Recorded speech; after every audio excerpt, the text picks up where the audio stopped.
This video will give several examples on how to debug models in MapleSim. For this model, what I've set up is a pendulum being driven by a DC permanent magnet motor. What I expect to happen is that when I simulate, the motor will drive the pendulum around its revolute joint. So let's try that. I'll click Simulate. And I see from my plots that the current goes up, the torque applied goes up, but the motor shaft doesn't appear to be spinning. Well, that's strange. That's not the expected result. I expect to see that the motor shaft is moving, so it looks locked. I look in my animation, and I see something that doesn't seem to agree. I see the pendulum freely swinging about. So for some reason, the motor shaft is locked, but the pendulum is swinging. So here's a tip that works very well for a causal model. This is this button up here.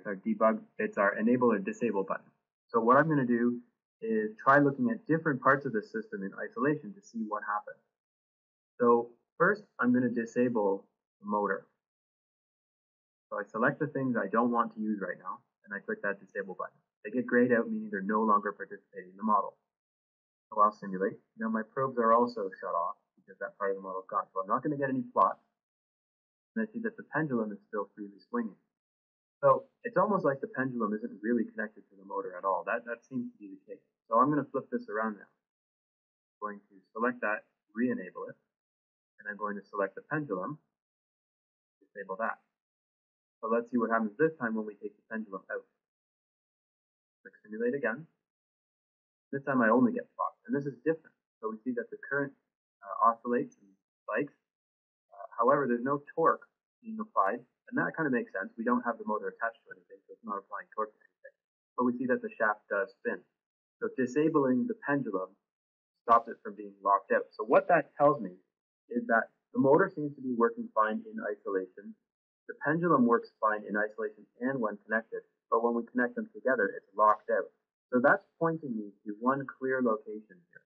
That's saying that something about the way that the shaft is connected is preventing that motor from moving. So on closer inspection, what I see is that I've actually connected the shaft to the wrong flange. So a revolute component has several connections, and I can go over them very quickly. You can think of this as being like a hinge or 1 degree of rotational freedom in 3 space.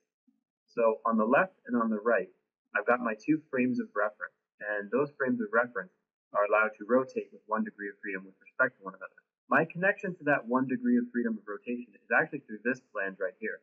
This is the flange that I can apply a torque to, and that will have an angle and an angular velocity and acceleration associated with it. This one on the left is actually welded to 0 degrees. So you can think of this as no matter the orientation in space, it's always welded to 0 degrees. So I think that's my problem. I think that I've connected my shaft to something that's always welded to 0 degrees. That would correspond to seeing torque, but no angular velocity. I'd just be applying torque to something that can't move. So let me try that. I'm going to delete that connection, connect that up here, and let's see if we get something that's more like the expected result. Simulate. There we go. I can see now I'm getting a more dynamic response. Look at the animation. There we go. Now I can see that my motor is actually powering the pendulum go all the way around light of gravity. So that was the expected result. By using that disable button, I was able to focus in on where the problem was occurring and find out that I did make a wrong connection.